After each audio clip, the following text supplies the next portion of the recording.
Hello, Omega Mega! Magluto na po ta karon og simple recipe na ta itlog, crispy fry, cornstarch, magic syrup, o kining gitawag og libod. Nakapalita ko karon og libod, Omega Amigo. Kay bawa na mo no, magunsa ko karon sa magluto ta og torta. Ang atong unang himuon nga i-mix tanan ang mga ricados, Omega Amigo. Siguro kay bawa na tanan no, muluto aning torta nga diles sa Tagalog pa.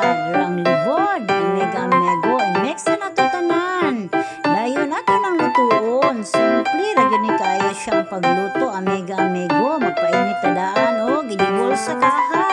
Og dira, Omega Amigo, ato na ning ilunod. Dali ra gyud ni kaya siya lutuon, no? Awa, simple ra kayo, Omega Amigo. Nga makita nato nga halos tanan siguro kahit bawa na nga muluto ani, Omega Amigo.